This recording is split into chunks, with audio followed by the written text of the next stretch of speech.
श्रीमद् भागवत कथा भाग 104। श्रवणं कीर्तनं विष्णुः स्मरणं पादसेवनम् अर्चनं वंदनं सख्यं दास्यम् आत्मनिवेदनम्। तृतीय स्कंद के पहले अध्याय में विदुर जी ने उद्धव जी से भगवान की लीला का वर्णन करने का आग्रह किया, जिसके उत्तर में उद्धव जी अगले अध्याय में लीलाओं का गान करेंगे। पूरे भागवत में भगवान की लीलाओं का वर्णन कई बार आता है, कहीं संक्षेप में तो कहीं विस्तार से। यानी मूल प्रयोजन है भगवान की कथा को किसी न किसी प्रकार खींच कर ही लाना है। इसलिए भागवत को भगवान का वांग्मय यानी शब्दमय मूर्ति कहा है। इसमें हर अध्याय में भगवान ही भगवान है, दूसरा कुछ नहीं। जब भगवान के भक्त भगवान की स्मृति में अपने को भूलकर भक्ति भाव और रस में डूब जाते हैं तो उनके दर्शन करने में बड़ा आनंद आता है। जैसे दर्शन हमने कई बार किए। एक बार बद्रीनाथ में हम एक संत जी से मिले, कुछ इधर उधर की बातें हुई, फिर हमने कहा प्रभु कुछ भगवान की बात सुनाओ। जैसे ही हमने इस प्रकार कहा तो वे स्तब्ध हो गए, पत्थर की मूर्ति के समान शांत बैठ गए और उनके मुख से एक शब्द भी नहीं निकला। फिर उनकी आंखों में अश्रुधारा बहने लगी और इतने ठंडे स्थान में भी उनका शरीर पसीने पसीने से नहा गया। उनकी आंखों में शांत भाव और चेहरे में ओज देखकर मैं कृतकृत्य हो गया। जब हृदय में भक्ति जागृत हो जाती है तब इसी प्रकार के भाव प्रकट होते हैं। एक शास्त्र है जिसमें विस्तार से वर्णन किया हुआ है कि किस तरह निरंतर जप से किस प्रकार भाव साधक के चेहरे पर प्रकट होने लगते हैं। भगवान कृष्ण के अमुक जप से अमुक अमुक प्रकार के भाव प्रकट होते हैं। जो भगवान शिव जी के अमुक मंत्र का जाप करता है उसके अमुक भाव होते हैं। विभिन्न मंत्रों की शक्ति के अनुसार विभिन्न भाव प्रकट होते हैं।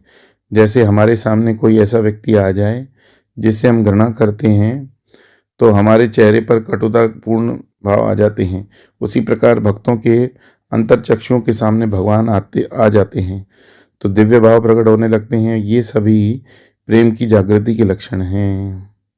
तृतीय स्कंद का पहला अध्याय समाप्त हुआ। तृतीय स्कंद का दूसरा अध्याय भगवान श्री कृष्ण की बाल लीलाओं का वर्णन।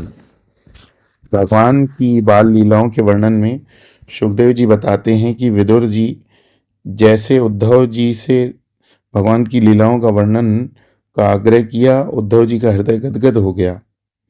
भगवान की स्मृति से उनके हृदय में ऐसा प्रेम जागृत हो गया कि उनके मुख से एक शब्द भी निकलना कठिन हो गया।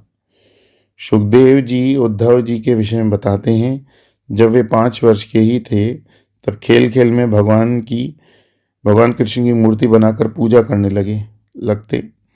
उनमें इतने तन्मय हो जाते कि खाने पीने की सुध नहीं। फिर तो दीर्घ काल तक भगवान की सेवा करते हुए वृद्ध ही चले गए। विदुर जी के पूछने पर उन्हें अपने स्वामी का स्मरण हो आया और उनका चित्त विरह में व्याकुल हो गया। वे तीव्र भक्ति योग से श्री कृष्ण के चरणारविंद में मगन हो गए। उनके शरीर में रोमांच हो आया तथा नैनों से प्रेमाश्रु धारा बह चली। विदुर जी ने ऐसी स्थिति में उद्धव जी को देखकर अपने को कृतकृत्य माना। जहाँ प्रेम जागृत हो जाता है वहाँ वाणी मौन हो जाती है, जहाँ वाणी जागृत हो जाती है वहाँ प्रेम भाग जाता है। इसलिए प्रेम की वाणी है मौन। कहते हैं मौनम व्याख्याना प्रकटित परम ब्रह्म तत्व युवानम। परम ब्रह्म तत्व का प्रकटीकरण शब्दों की व्याख्या से नहीं, मौन से होता है। भगवान की स्मृति में जिनका हृदय गदगद नहीं होता, वाणी गदगद नहीं होती, उनका हृदय पत्थर है। गदगद हृदय, अवरुद्ध वाणी और अश्रु धारा के 2 कारण हो सकते हैं। एक तो जब हमको भगवान की याद आती है, दूसरा जब बहुत दुख होता है। अब जरा विश्लेषण करें कि हमारा दुनियादारी का दुख कैसा होता है। जब कोई व्यक्ति मरता है तो उसकी पत्नी और बच्चे रोते हुए कहते हैं अब हमारा क्या होगा।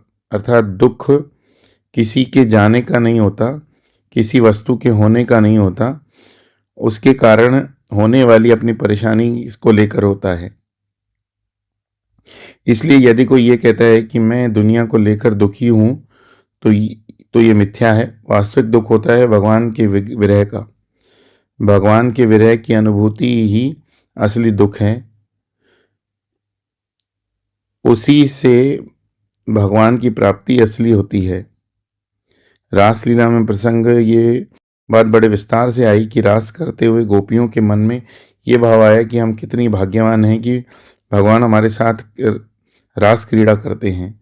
तो इसमें मैं हो गया मुख्य और भगवान हो गए गौण। यहाँ उनकी दृष्टि भगवान से हटकर अपने ऊपर लगी, वहाँ भगवान अंतर्ध्यान हो गए। फिर तो वे बहुत तड़पने लगी, बहुत व्याकुल हो गई। इसलिए संत महात्मा बताते हैं कि हमारे सबके जीवन में भगवान थोड़े क्षण के लिए आते हैं, फिर गायब हो जाते हैं, ताकि हम उनके विरह में अग्नि में तड़पें। जितने में हम भगवान के विरह में तड़पते हैं, उतने हम पवित्र हो जाते हैं। यह पवित्रता हृदय को द्रवित करती है। ऐसे द्रवित हृदय में भगवान की लीला का दर्शन होता है। सूरदास, तुलसीदास, मीराबाई आदि यदि किसी भी भक्त या संत का वाङ्मय देखें, ये रचनाएं उनकी अपनी बुद्धि के बल पर नहीं की। भगवान की लीलाओं का दर्शन उन्होंने अपने हृदय में किया और वही उन्होंने शब्दों में बांधा। उन्होंने अपने द्रवित हृदय में जिस प्रकार दर्शन किया, उसी प्रकार वर्णन किया। ये कल्पनाएं नहीं हैं। उद्धव जी का पूरा जीवन भगवान की सेवा में समर्पित था। जब हम किसी के प्रति पूरी तरह समर्पित हो जाते हैं तो विरह का आना निश्चित है, लेकिन विरह के दुख में ही ब्रह्मानंद है। यही भगवान की देन है हमको। इसलिए कुंती माता ने स्तुति की कि भगवान आप हमें दुख के बाद सुख दीजिए, क्योंकि प्रत्येक दुख के पीछे आप हमारे जीवन में आ जाते हो। जिसको भगवान के दर्शन चाहिए वह स्पष्ट समझ ले कि प्रत्येक दुख के रूप में भगवान ही हमारे जीवन में आते हैं। एक अम्मा हमारे प्रवचन में आया करती थी, बड़ी तेजस्वी थी। एक बार जब मैं उनके शहर प्रवचन के लिए गया तो वे समय से नहीं आई। हमने पूछा कि हमारी वो अम्मा नहीं आई, क्या बात है? तो पता चला कि बड़ी बीमार हैं। मैं उनसे मिलने गया तो बिस्तर पर लेटी हुई थी, शरीर में भयंकर पीड़ा, दर्द। उनकी स्थिति यह थी कि उनके साथ नौकरानी को सुलाती और कहती कि मेरे हाथ को मेरे पेट पर से हटाओ। वो हाथ को पेट पर हटाकर बगल में रख देती। हमने उनको कभी रोते हुए नहीं देखा था, लेकिन उस दिन रोते हुए कहने लगी कि स्वामी जी, मैंने जीवन भर सबकी सेवा की, अब ऐसा दुख मिल रहा है जिसे मैं सहन नहीं कर पा रही हूँ। मुझे कुछ बताइए जिससे मैं कष्ट सहन कर सकूं। हमने कहा, अम्मा, हमारे पास दवा नहीं है, विचारों का जादू है। ये सीधा सा गणित है कि जीवन में जो दुख मिलते हैं, जिनके कारण पुण्य का क्षय होता है, जो दुख आते हैं उसके द्वारा पाप का क्षय होता है। अब बताओ कि इस कष्ट में आपको पापों का क्षय हो रहा है, वो अच्छी बात है या बुरी? ये कष्ट जवानी में आता तो बहुत बात कुछ और थी, लेकिन आपने अपने पूरे जीवन में अच्छा वक्त बिताया। जो कुछ पिछले जन्म का पाप बचा है वो अब बुढ़ापे में भुगत कर समाप्त कर ही डालो, तो अगले जन्म का चक्कर ही नहीं रहेगा। हमारे इस प्रकार कहने से उनको एक तान लग गई। जितना हमारे पापों का क्षय होगा, उतना हम भगवान के पास पहुंचने के अधिकारी बन जाएंगे। उनके जीवन का रोना धोना बंद हो गया। बोलिए श्री कृष्णचंद्र भगवान की जय। श्रीमद् भागवत महापुराण की जय।